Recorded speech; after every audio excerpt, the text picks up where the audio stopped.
So,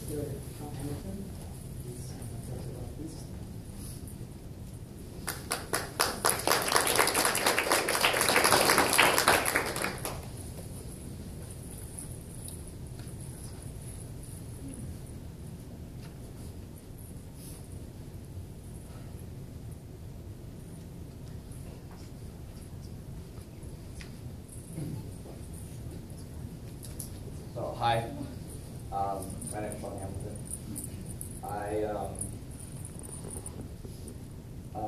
So as you can see, that's me.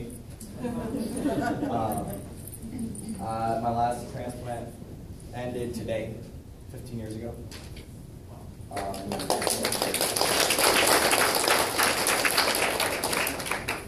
So I was born with Wiskott-Aldrich Syndrome, as typically most people do. And my mom knew that I was most likely going to have it because her two brothers both died from it in the 50s, right when they were born. And so, so she already knew to look for it. So she had been researching different things to do, different doctors to find, different places to go. I live about an hour directly south of here, like Rockville, Maryland. It's right outside of D.C. And so we went to the Children's Hospital of D.C. And we found out that my sister was a 100% match. So that was, just written in the stars, I guess. And so from there, everything, I guess, just kind of worked out. They decided that they should wait a little bit before just starting, because I wasn't strong enough yet to go through the chemo, so they waited till I was 5 months old. So we started like end of March, and my first BMT day is on April 7th. And so that's April 7th, 1994. And I was born in September of 93. So from there, everything seemed to work out perfectly. It went well, went smoothly, everything looked fine. And then after I was released, I went back for a checkup, and they realized that my platelet count was still very, very low, and that it had not worked. And so they were trying to figure out what they should do, and they asked my mom what she wanted to do, and she talked to doctors, figured out her options, and so she decided to wait a little bit. This is my mom. That's me and my mom in my house during the isolation period after the first transplant. And so as you can see, this is the home nurse during the isolation period, and this is our living room. So during that time, we didn't have anything in our house. Everything had to be moved. We moved it all to the basement and the garage, and I was only allowed to stay on that floor. And my mom told me to show this picture. It's her to-do list every day. She had different stuff. And she just wanted me to show. I was thinking, it's a good thing to show for like worrying mothers, which is true. So then I started my second bone marrow transplant when I was 4, so 98. And that bone marrow transplant was later in the year, so my BMT day that time was on the 25th of May. And as I said, I was released today, 15 years ago. So that, June 27th. So right after that, I went into the isolation period. Everything seemed fine. This is me and my sister. She was my donor, 6 years older than I am. She's now 26 and living in Chicago. She's a second grade teacher. And this is a visitor list that she made for me when I was in the hospital. And she would visit me a lot. Same with obviously my parents were there 24/7, one or the other. They flipped off. Sometimes my grandparents would come and they would take care, so that my parents could leave, so they wouldn't be as stressful. Every day, 24/7, it was to be a little rough. And obviously, you know, I don't really have that experience part yet. Notice I say yet because I don't know what's going to happen.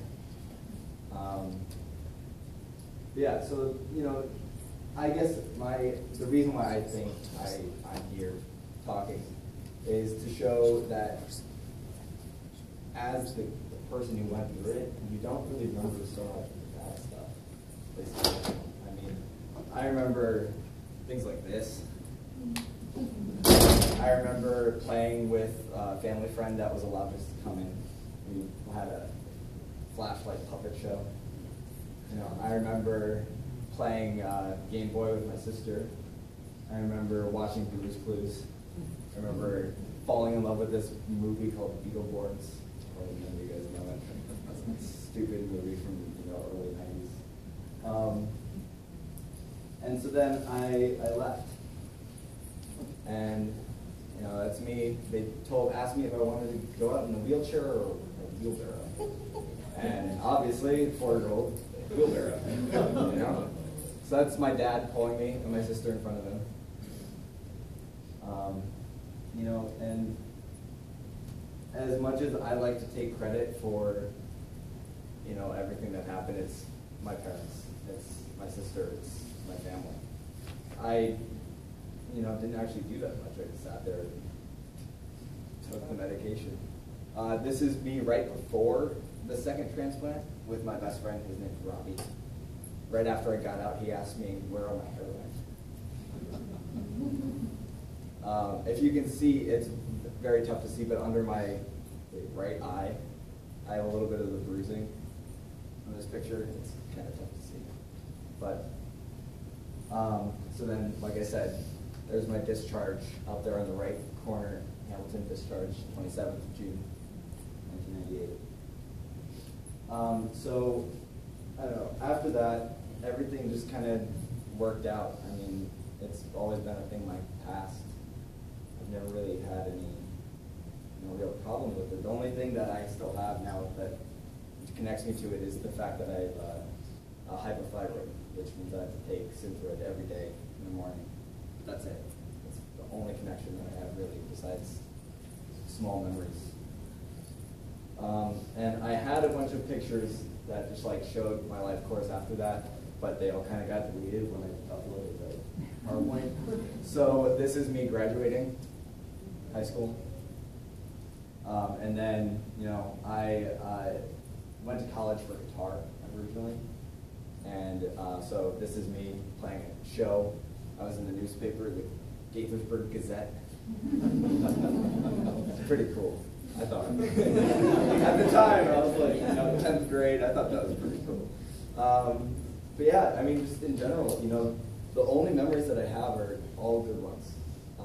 And I know that it's tough to to assume that, but just have faith that your kids, if they go through this at an early age, they're only really going to remember the things that really stick out to them. And that's usually really good feelings. There's a couple times I remember where I was scared, when they put in the Broviac, my parents weren't allowed to come in with me, and so that was really scary.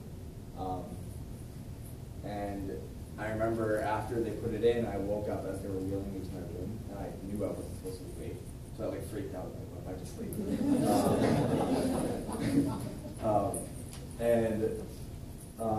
The other bad time I would say is the mouth care. I did not like the mouth care. I was kicking and screaming the entire time, and usually the nurses hated giving it to me, obviously, because I kick and scream. So I guess that's about it. I don't really know if there's any questions or anything like that. Yeah. Did they have any theory why the second BMT worked in the first one?